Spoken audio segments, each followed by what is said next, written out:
September is the International Month for Deaf People in commemoration of the first Congress of the World Federation of the Deaf, which took place in 1951. Discussions are happening around the country for the legal recognition of sign language as an official language. For more on this, I'm joined by the Pan-South African Sign Language Board spokesperson, Ntombenhle Huluhulu, and Andiswa Gebashe, who will be interpreting for us. Ladies, a pleasure to have you both on the program this evening. Thank you for having us. Well, Ntombenhle, let's take a close look at the South African Sign Language Charter. How is it conceptualized and what does it seek to address? The South African Sign Language Charter was conceptualized to deal with issues that relate to access to information and services for the deaf community. It has been 5 years in the making, I think. We started in 2015.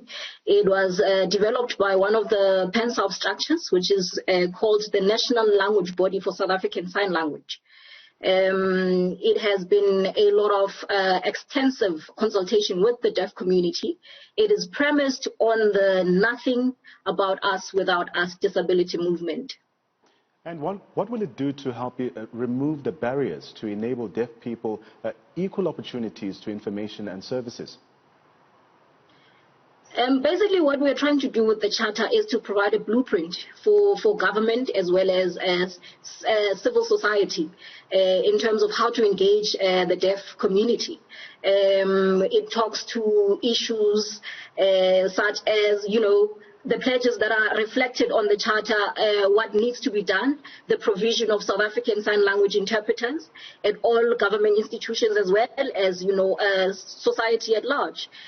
So it will actually contribute greatly towards the development of South African Sign Language.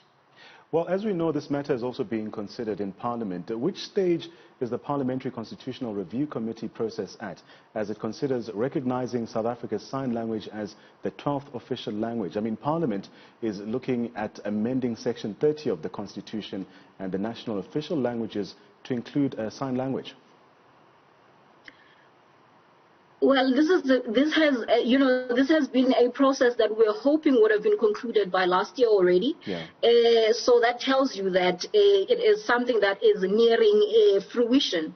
I think if you remember correctly as well, that President Cyril Ramaphosa did mention in his State of the Nation address that the state does intend indeed to make South African Sign Language an official language. So this charter actually will just gives you an idea of what needs to be done in order for that to actually be practically implemented in all sectors of society.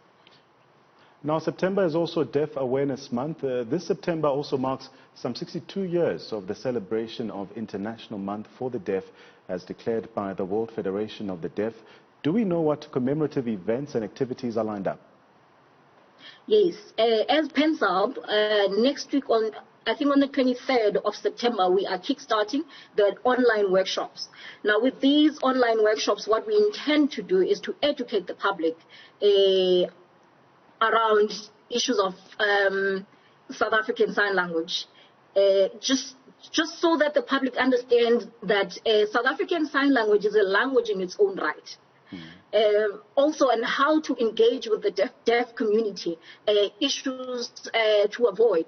The development of the charter was also inspired by the many fake interpreters that were prevalent back in the day. So, this charter actually will provide that guidance to society as well as government to say, these are the things that you should consider when dealing with the deaf community, as well as understanding that we cannot be making decisions on behalf of deaf people without involving them.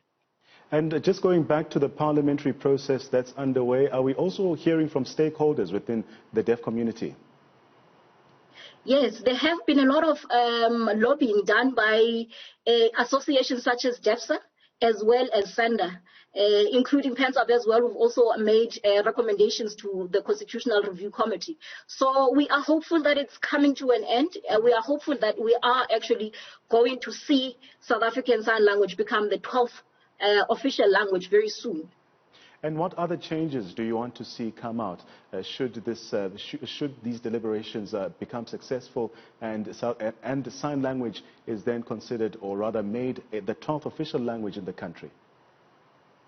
One of the provisions of the Charter is that essential service workers should have advanced level training in South African Sign Language.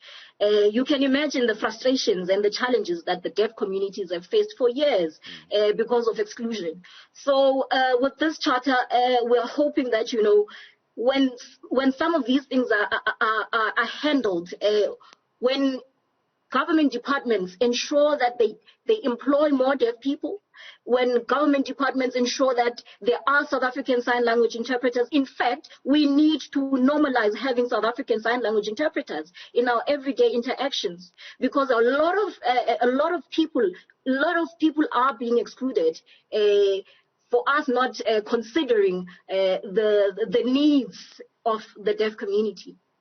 Well, we've been hearing there from Ntombenhle Huluhulu from the Pan-South African Sign Language Board, and Andiswa Gebashe, who was interpreting for us.